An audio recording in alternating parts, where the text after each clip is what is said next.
Let's talk about the rent to own PCs deal. Okay. Gamers Nexus came out with a investigative report on the NZXT rent to, it's not even rent to own, rent to rent computer program that they've come out recently. Um it went really in depth with it. It's a really good video. I highly recommend looking at it if you're currently thinking about, hey, I want a PC so that I can game, or I want to look into getting a PC so I can stream. Any of those reasons, and any reason why you're thinking about you want a PC, but you don't know if you can really afford to build your own PC right now, um, check them out. Gamers Nexus is probably one of the best uh, places to be looking at videos and doing research on this stuff. Um, but NZXT, they came out with a program where Steve will kind of get into it.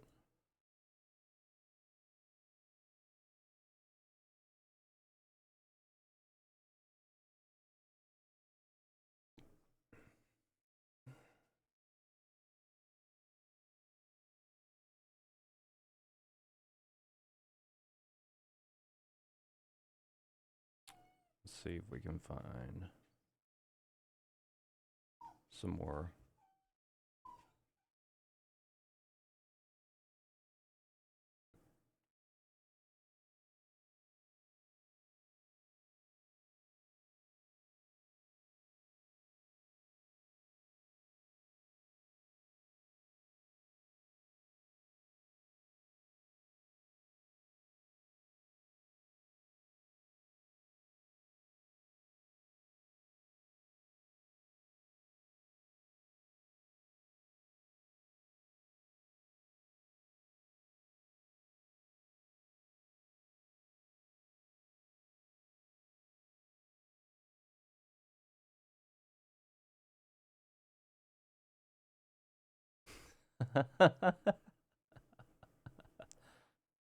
uh, that's funny.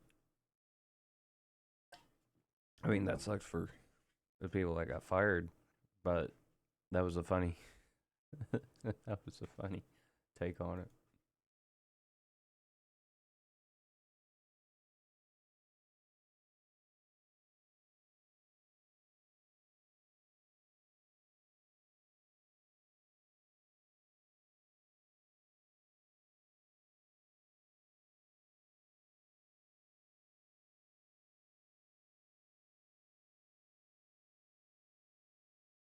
Ooh.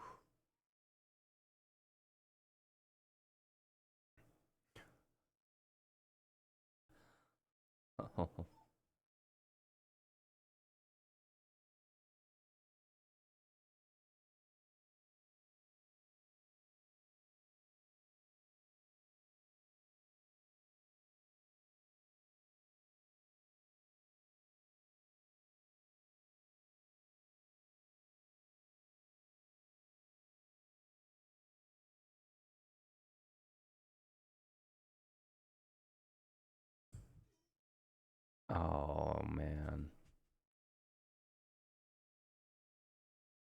So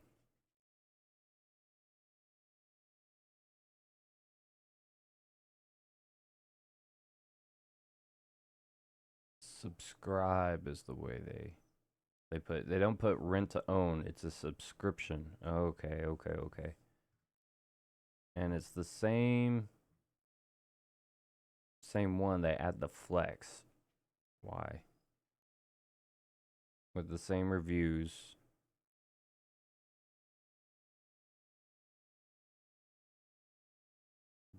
Okay, so free Indiana Jones 2-year warranty, free returns, financing available, free shipping, flexibility to upgrade or return your PC anytime, no big upfront cost, pay monthly, guaranteed upgrades every 2 years, free returns, and no cost cancellation, lifetime warranty, 24/7 support, lifetime warranty, yeah, I bet, lifetime. Play popular games with solid performance. Baseline FPS for entry-level gaming. Upgrade to improve multitasking. Plus 45% FPS. First-person shooters. Frames per second. Frames per second. Oops.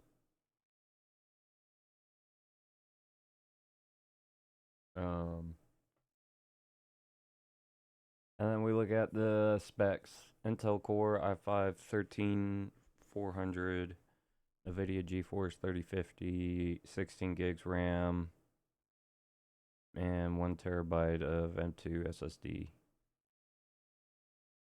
12400, so a older CPU,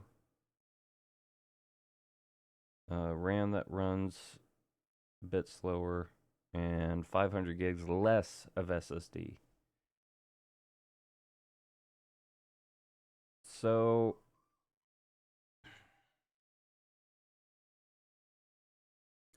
I can understand that I can understand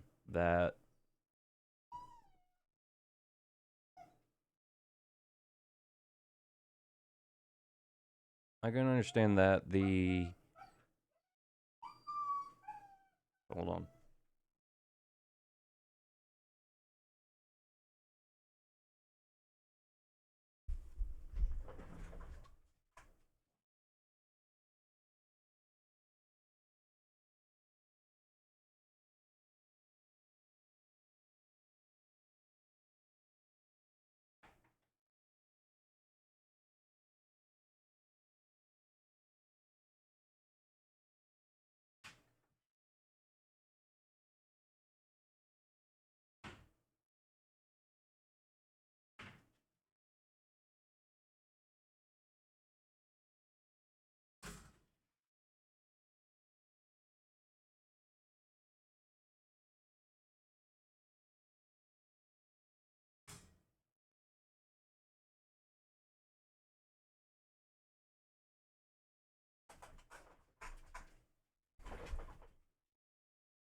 So I can understand the fear behind building your own PC. Coming from experience when I first built mine 4 years ago, it can be a very daunting task because you don't know what you're buying, what you need to buy, how to put it together, and then how to get it to power up. But a way to look at it, right? A way to look at it. If you're going to buy a pre-built PC, right? You're buying it from a company, whether it be NZXT, CyberPower, whichever companies make pre-builts nowadays. Alienware. You have no idea. For one, when you buy it, right? You see it on the sheet, it's got all the specs and whatnot, and you think it looks like it's going to be a good deal for the price, and that it's going to achieve everything that you want it to. But for one, you may buy those parts, and then when they're installing those parts, they may install it wrong. They may not put a cord all the way in. They may not tighten down screws right? They may not apply CPU paste the right way. Maybe, I mean, I'm just saying, like, somebody had a bad day and they're not on their game, right? Not saying that all these companies are gonna do that, right? I know there's been some success with pre-builts, but you don't know what happens between the time you buy it and the time you get it and you try to power it on. that thing has to go through shipping. Shipping can be rough on a computer system. I mean, you got to think if they install the GPU. I think some of them decided to put they don't install the GPU and they let you do that task, which is kind of a smart thing to do since, I mean, you got to think the only thing really holding up the GPU is a little card and then I think like 2 screws, right? And it's going to be in a van. It's going to be bouncing all over the place. Maybe somebody accidentally tosses it and they break something, right? So there's that aspect of it. The other part of it is that there is so many resources out there today. So many YouTube videos, so much that you can look up that literally walks you through it step by step. Two of the best channels that I used when I built mine, right? Gamers Nexus and then Jay's 2 Cents. That by far made it a lot more, oh, how do you say, manageable or tangible or easy to chew. Gamers Nexus will always make sure that they're just great investigative journalists and they have their own labs for testing PC parts, components, cases, everything. They were the ones that I went to look at cases and then also look at things like airflow.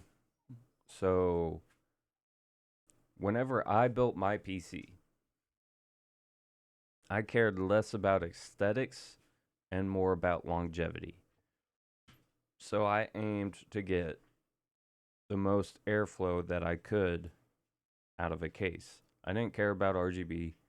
I didn't care about fancy lighting or fancy this, fancy that. I just wanted airflow because I know computers run hot. So I bought my Lian Li Mesh Cool 2 or something, right? It was the best. It rated top on the charts for Gamers Nexus 4 years ago. Now I'm not. Now, 4 years later, today, there's a lot more cases, and a lot of them have been having better ratings than the Lian Li, right? So that was the case. And then you look at, okay, CPU. Do I want to do Intel? Do I want to do AMD? Right? Intel has been kind of, 4 years ago, they were falling behind in the gaming and evolution of CPUs. And it was more towards AMD. I don't really know nowadays what the case is, but I chose to go with AMD. And AMD had just released it was like the 5900X, the Ryzen 7 5600X and whatnot. I think I went with the Ryzen 5 50 something 100X. It's worked great for me ever since. So that was the CPU, right? Then you go towards, okay, motherboards. I don't think there's a whole lot of stuff on Gamers Nexus about motherboards. I could be wrong, but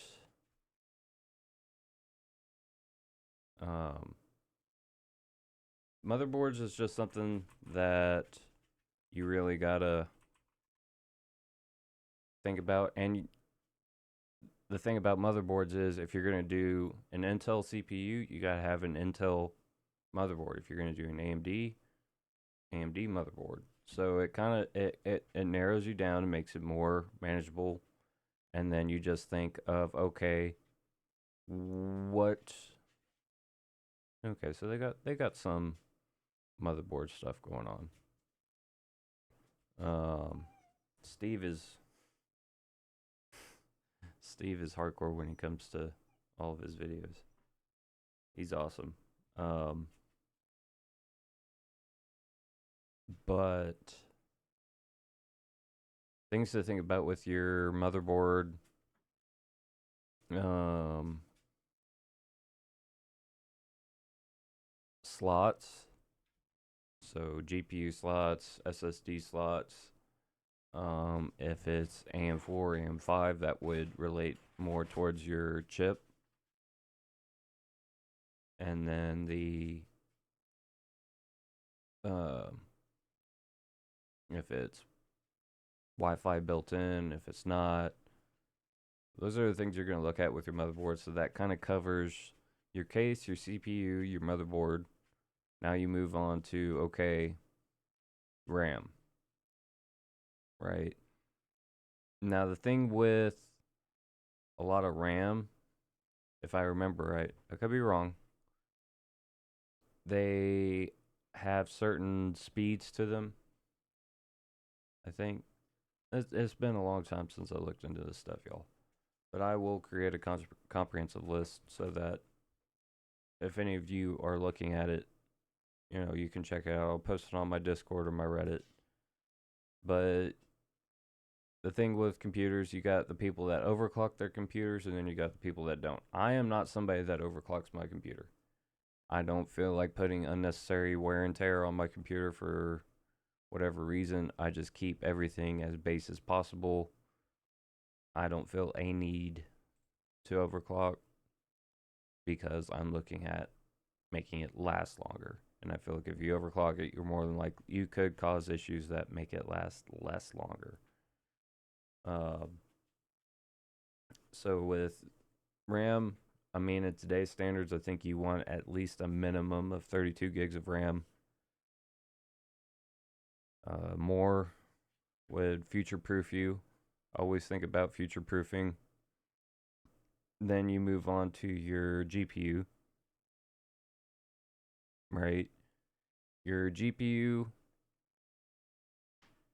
keep in mind of the times around this time of year every year or every couple of years, NVIDIA will release their newest graphics card. So the 50 series is coming out. I think I've heard rumor it's coming out next month, or they're going to start working on getting it out soon. So keep that in mind. Maybe it's worth waiting. Maybe you're just itching to get a computer up and running so you can get to streaming Apex, right? Or playing Apex or something, right? Nothing wrong with that. But you gotta keep in mind and do your research. If you're gonna do the 40 series, you gotta be careful with the 4090 because the 4090 historically has had issues of catching computers on fire or the GPU itself catching on fire just from the poor cable that or poor quality cable that came with it. Now, there's a huge debate on whether it's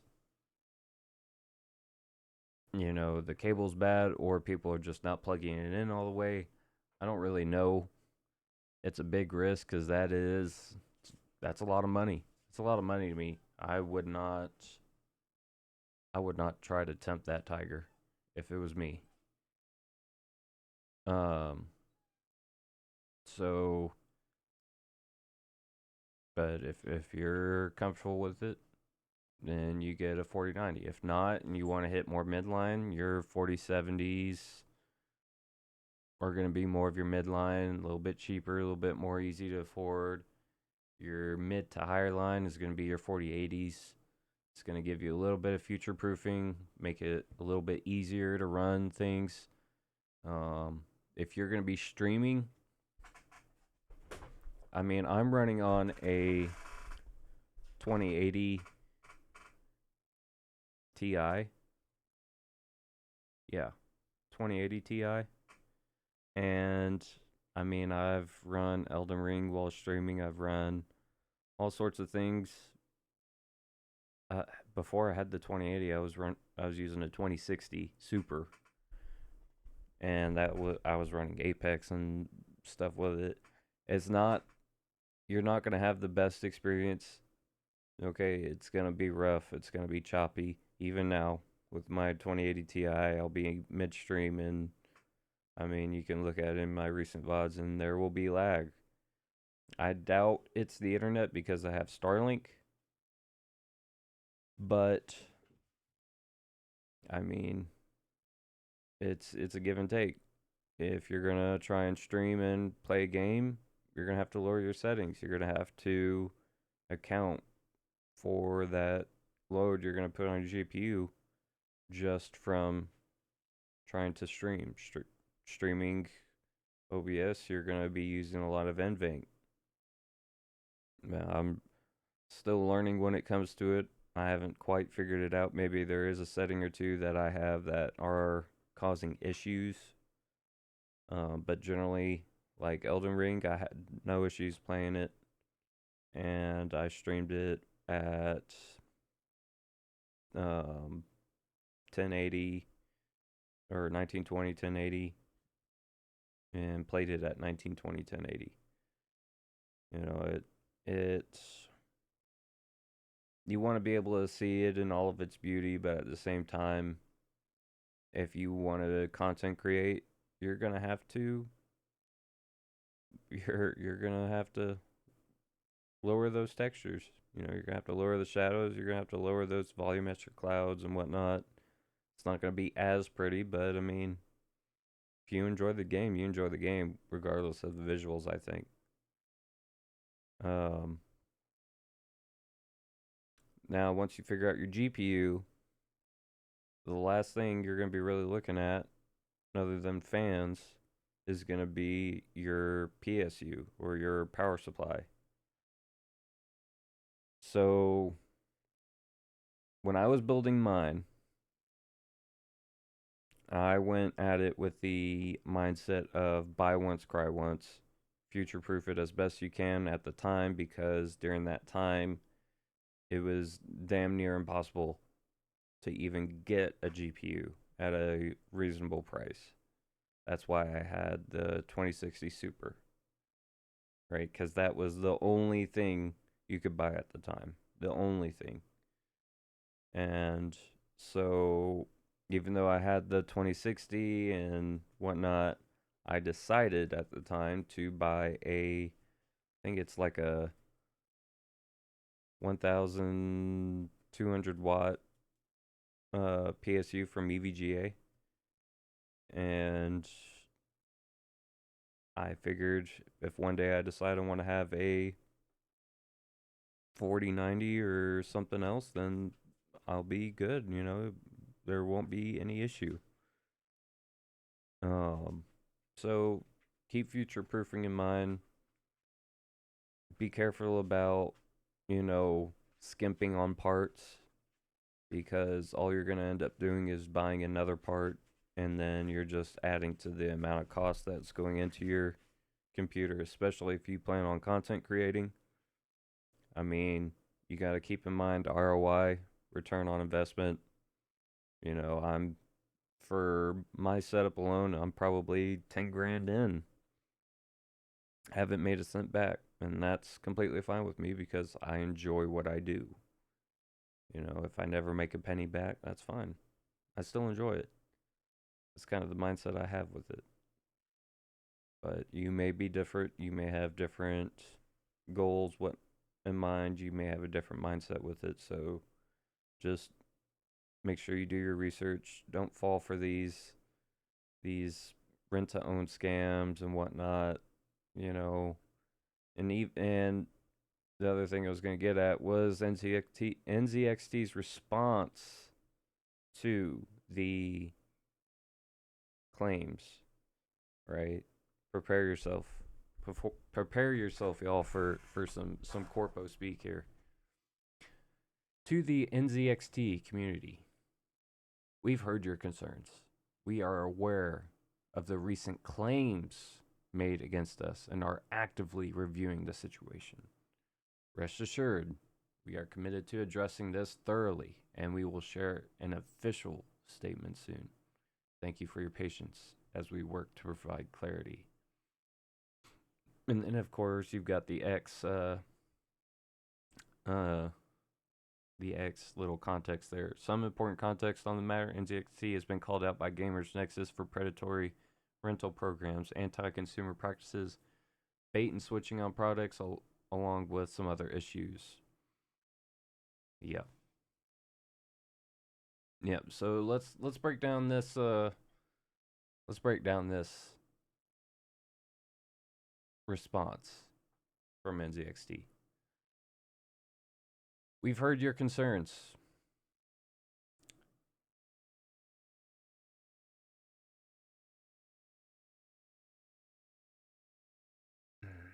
We've heard your concerns. I guess that would be we are aware of the video Steve made. We are aware of the recent claims made against us and are actively reviewing the situation. Steve called us out. We don't know what we are. Steve called us out, and he may have been right, and we are looking into how we can, and legalese, say that we are not doing as he claims. Rest assured, we are committed to addressing this thoroughly, and we will share an official statement soon. We're going to have our lawyers and our PR team come up with the most pathetic, apologetic, non-apologetic response that we can. And we are not going to change anything, quite possibly. And we're going to go about our day. And we're going to try and point the finger and blame other people for or worse. They're going to sit there and say, well, there's people out there that need this. And at the end of the day, people, at the end of the day, right, it is a lot cheaper to build your own computer. It probably would take you, if you buy all the parts, right, buy them correctly, a day, little less, to put them together if you're working. I think for me, I worked on it one afternoon, and then I went to work the next day and came back and finished it. Turned it on, and then, you know, the scariest thing that happened was I tried to turn it on, and the screen was black. And I was like, oh shit, what did I do? You know what I did? I didn't have the GPU plugged in all the way. Thank God I didn't have a 4090, because that shit would have burnt up in half a second. Just saying. You know? So, keep all that stuff in mind. Keep all of that stuff in mind.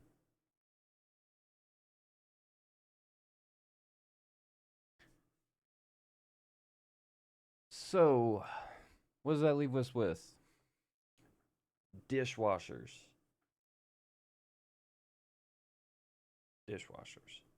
Okay.